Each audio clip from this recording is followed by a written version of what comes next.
샘터가족 여러분 안녕하십니까? 샘터지기 김덕겸 목사입니다.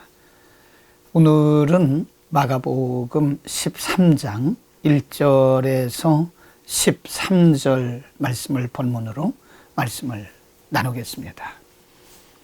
오늘날 예수님께서 제자들과 함께 감람산에 앉으셨을 때에 베드로와 안드레와 야고보와 요한이 예수님에 대해서 이런 질문을 합니다.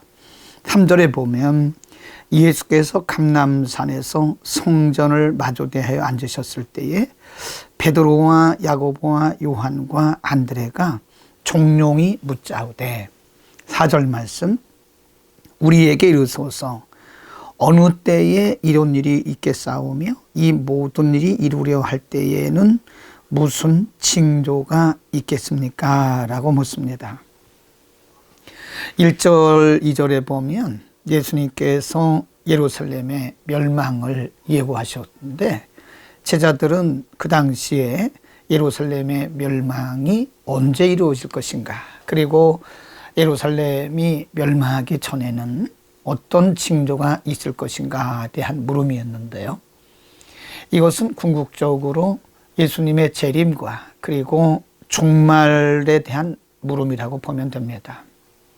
다시 정리하면 제자들의 질문은 이 세상의 종말이 언제 올 것이고 또 어떤 징조가 있을 것이고 예수님께서 이 땅에 다시 오실 때는 어떤 징조가 있겠느냐라고 하는 질문으로 보시면 되겠습니다. 이들의 질문에 대해서 예수님께서 제일 먼저 하신 말씀이 5절 말씀에 예수께서 이르시되 너희가 사람의 미혹을 받지 않도록 조심하라 하고 말씀합니다. 사람의 미혹을 받지 않도록 조심하라. 이유가 뭔가? 6절 말씀에 보면 많은 사람이 내 이름으로 와서 이르되 내가 그러라 하여 많은 사람을 미혹해 할 것이기 때문이라 하고 말씀합니다. 많은 사람이 내 이름으로 와서, 즉 예수님의 이름으로 와서 많은 사람들을 미혹한다는 말씀입니다. 오늘날로 말하면 이단과 사이비를 의미합니다. 많은 사람들이 예수님의 이름을 오용하고 빙자해서 이단과 사이비로 드러나게 되는데 많은 믿는 사람들을 미혹하겠다는 말씀이고요. 22절 말씀에도 보면 거짓 그리스도들과 거짓 선지자들이 일어나서 이적과 기사를 행하면서 할 수만 있으면 택하신 백성을 미혹하게 할 것이다 라고 말씀합니다. 여러분, 이 마지막 때는 이단들이 특세할 것을 말씀합니다. 성경을 가장하고 또 진리를 가장하고 예수 그리스도의 이름을 빙자해서 수많은 사람들이 와서 믿는 사람과 교회를 미혹해서 혼탁하게 하신다고 하는 예고의 말씀인 것입니다. 그래서 이 마지막 때는 하나님의 말씀을 통해서 이 시대를 바로 분별해야 되고요. 또 영을 잘 분별해야 됩니다. 성경으로 말한다고 해서 다 기독교는 아닙니다. 성경을 가지고 또는 예수님의 이름을 가지고 말한다고 해서 그게 다 맞는 것은 아닙니다. 언제나 이단과 사이비들은 예수 이름을 가장합니다. 성경을 가장하는 것입니다. 이 시대일수록 우리가 깨어 있어야 되고 영분별이 필요한 것입니다. 영분별의 은혜를 구할 수 있기를 바랍니다.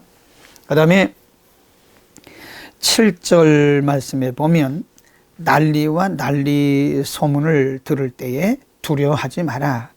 이런 일이 있어야 하되 끝은 아니라, 그런 말씀을 하세요.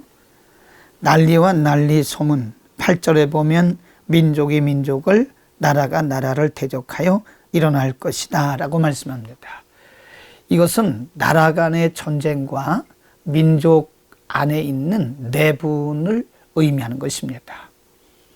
세계 도처에서 전쟁과 내분이 있을 것을 경고한 말씀입니다. 이런 징조는 종말의 징조요, 예수님께서 오신다고 하는 예수님 재림의 징조라는 사실을 우리는 반드시 알아야 됩니다. 예수님 분명히 말씀하시기를 이런 일이 있어야 한다. 반드시 이런 징조가 온다는 것입니다. 그러나 그것이 끝은 아니고 징조라고 하는 것입니다. 예수님의 재림의 징조라고 하는 것입니다. 징조란 말은 보고 깨달으라고 보내주신 하나님의 은혜입니다. 그래서 믿는 자들은 지구촌에서 일어나는 여러 가지 전쟁과 내분을 보면서 예수님의 재림이 언제인지는 모르나 가까웠다는 사실을 인식하고 늘 깨어 있어야 되는 것입니다. 또 이렇게 말씀합니다. 9절 말씀에 너희는 스스로 조심하라. 사람들이 너희를 공회에 넘겨주겠고 너희를 회당에서 매질하고 나를 인하여 너희가 관장들과 임금들 앞에 설 것이다 라고 말씀하고요. 11절 말씀에 보면 사람들이 너희를 끌어다가 넘겨줄 것이다. 12절 말씀 형제가 형제를 아비가 자식을 죽는 데 내어주매 자식들이 부모를 대적하여 죽게 할 것이다 라고 말씀합니다. 이것은 예수님 재림 직전에 오게 될 핍박과 박해를 의미합니다. 박해가 되면 또 핍박 때가 되면 가족 간에도 핍박이 있고 박해가 있을 것이라고 말씀했고요. 믿는 사람들이 많은 사람들 앞에 가서 재판을 받을 수 있다고 말씀했고요.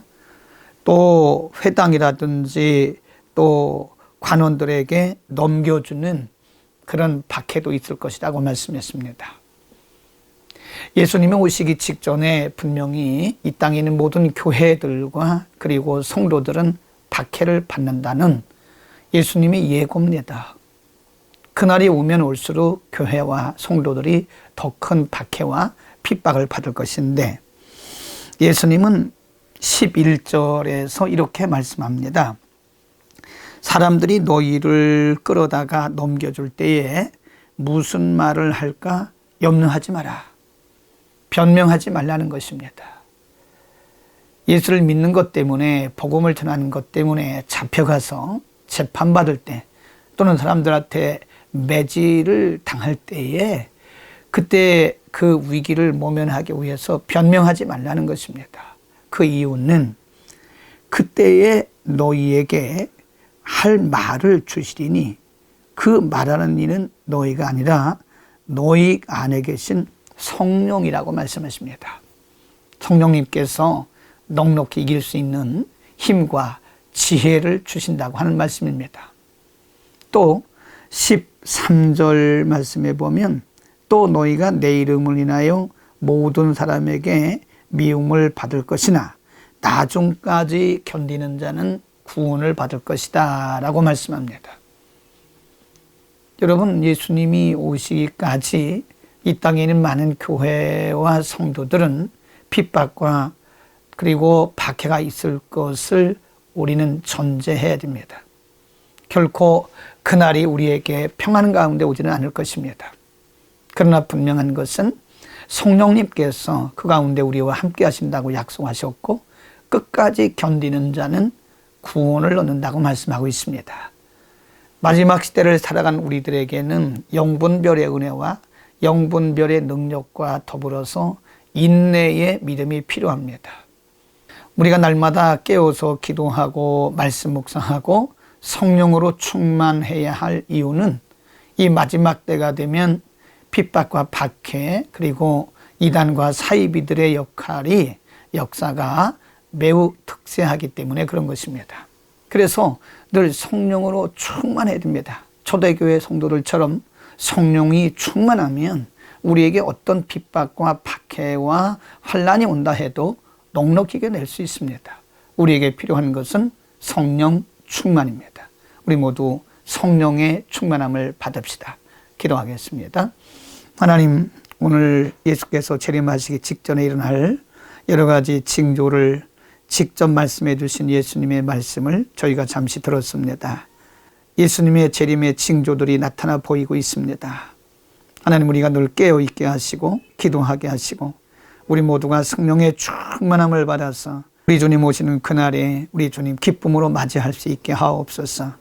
기도와 예배와 성경 묵상과 섬김이 항상 끊어지지 않게 하시고 방심하지 않도록 은혜를 베풀어 주옵소서.